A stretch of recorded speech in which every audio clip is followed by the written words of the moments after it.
nga ba ang nasa likod ng logo ng Apple?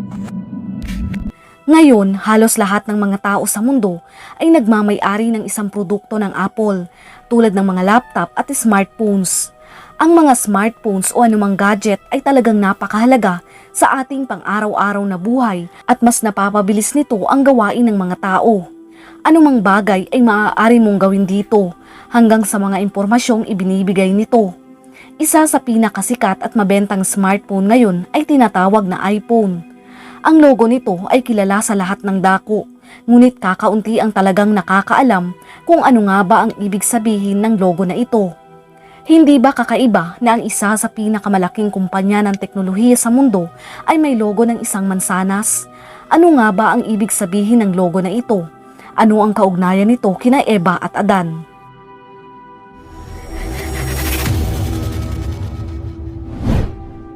Ang Apple Computer Company ay itinatag noong April 1, 1976 ni Steve Jobs, Steve Wozniak at Ronald Wayne bilang isang partnership. Ang mga pangunahing produkto ng Apple ay ang mga iPhone smartphone, iPad tablet, computer, Apple Watches at Apple TV at marami pang iba.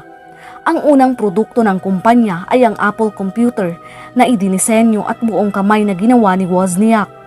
Ang Apple Company ay isa sa pinakasikat at pinakamalaking kumpanya ng teknolohiya sa mundo. Sila din ang pangatlong pinakamalaking tagagawa ng mga cellphones pagkatapos ng Huawei at Samsung. Ito ay talagang tinatangkilik ng maraming tao sa iba't ibang parte ng ating mundo, kahit na ito ay gayong napakamahal. Ngayon ay iniisip ng ilan na ang logo ng Apple na isang simple ngunit makinis na disenyo ay sinasabing may kaugnayan umano kay Satanas.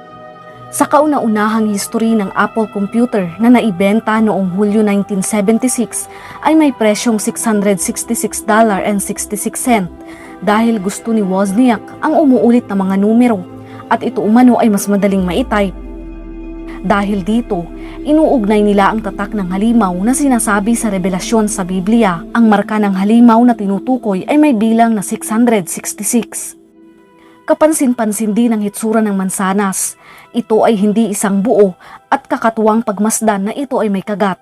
Saan pa ba tayo nakakita o nakarinig ng kwento tungkol sa isang taong kumagat ng mansanas? Hindi na natin kailangang lumayo pa sapagkat sinasabi ng mga tao na ang logo ng Apple na ito ay konektado kay Eva at Adan. Sa Biblia, sina Adan at Eva ay tinukso ni Satanas. Tinikman nila ang bunga mula sa puno ng kaalaman. Sa sandaling natikman ni na Adan at Eva ang kanilang unang kaalaman, alam nila na sila ay hubad at sila'y nahiya. Dito nagsimula ang unang pagbagsak ng tao. Sa Genesis chapter 3 verse 4 to 5, ngunit sinabi ng ahas, hindi totoo iyan, hindi kayo mamamatay. Sinabi lang iyan ng Diyos sapagkat alam niyang kung kakain kayo ng bunga niyon ay makakaunawa kayo. Kayo'y magiging parang Diyos at malalaman ninyo ang mabuti at masama. Mula pa nang lalangin ang sangkatauhan ay pinagmamasdanan ng dyablo ang mga tao. Alam niya ang kayarian ng tao, ang kanyang pangangailangan, kinawiwilihan at ang kanyang mga hangarin. Ang tukso na ginawa ni Satanas kina Eva at Adan ay nagpapatuloy na ginagawa niya hanggang ngayon. Naniniwala ang marami na ginagamit ni Satanas ang technology sa panahon natin ngayon tulad ng mga gadget o kahit na nga ang mga iPhone na produkto ng Apple. Simula noon, ang sangkatauhan ay patuloy na natutukso na ituloy ang maladyos na kaalaman at kapangyarihan. Naging interesado sila sa lahat ng bagay at kakaibang kaalaman. Ang pagkauhaw dito ang nag-uudyok sa patuloy na paghahanap ng tao para sa sayentipikong katotohanan na dahilan ng kasalanan. Ang mga iPhone na ito ay makapangyarihan at pwede niyang kontrolin ng mga tao. Ang mga tao ay nawawala ng oras sa mga taong nakapaligid sa kanila, mas lalo sa ating Diyos dahil mas kumukonekta sila sa kanilang mga cellphone. Naniniwala sila na walang imposible sa mga cellphone dahil lahat ay magagawa dito. Kaya't sinasabi nila na sa panahon natin ngayon, ang tukso ay gagawin ni Satanas sa pamamagitan ng mga Apple product na ito tulad ng pag-alok niya kay Eva at Adan. May katotohanan nga ba ang paratang ng mga tao na ang mga produkto ng Apple ay mula kay Satanas? Ano nga ba ang kahulugan ng simbolo nito? Ayon sa talambuhay ng founder ng Apple na si Jobs, siya ay may pagkahilig sa mansanas. Ang inspirasyon para sa pangalan ng brand ay nakuha niya pagkatapos ng kanyang mga paglalakbay sa mga komunidad ng apple orchard sa Oregon. Naisip niyang ang pangalang Apple ay masaya at masigla at kalaunan na iminungkahi nito kay Wozniak. Gayunpaman, nakita nilang mas angkop ang pangalang Apple dahil mas nakakaengganyo umano ito, kaya hindi na rin nakakagulat na ang logo ng kumpanya ay isang mansanas. Ang unang logo ng Apple ay idinisenyo ni Ronald Wayne na nagpapakita ng imahe ni Isaac Newton na nagbabasa ng libro sa ilalim ng puno. Hindi nagtagal ay muling idinisenyo ng Apple ang kanilang mga logo dahil komplikado at medyo mahirap ang naunang logo, kaya't pinalta nila ito ng Rainbow Apple. Ang sumunod na rainbow stripe na logo ay may maliwanag na kulay. Ngunit kinakailangan ding baguhin ng Apple ang disenyo ng logo upang matugunan ang mga pagbabago sa disenyo sa paglipas ng mga taon. At sa wakas, nagbago ito sa logo na kilala at mahal natin ngayon. Sa kabila ng hindi mabilang na mga haka-haka kung bakit may kagat ang bahagi ng apple, ito ay mayroong pangkaraniwang kahulugan. Ang apple na ito ay may hugis na kagat para hindi ito pagkamalang cherry, sapagkat marami umano ang nalilito dito at ito ang dahilan kung bakit nila nilagyan ng kagat ang Apple logo. Gayunpaman, marami pa rin ang naniniwala na ang simbolo ng Apple logo ay tiyak na tumutukoy kay Eva at Adan, sinadya man ito o hindi. Ayon sa biblikal na paliwanag, wala namang sinasabi ang Biblia kung anong klaseng prutas ang kinain nila Eva at Adan, at hindi sinasabi sa Bible na ang kinain nilang prutas ay isang apple. Dahil dito ay walang katotohanan ng paratang ng mga tao na may kaugnayan ito sa kinain ni Eva at Adan noon.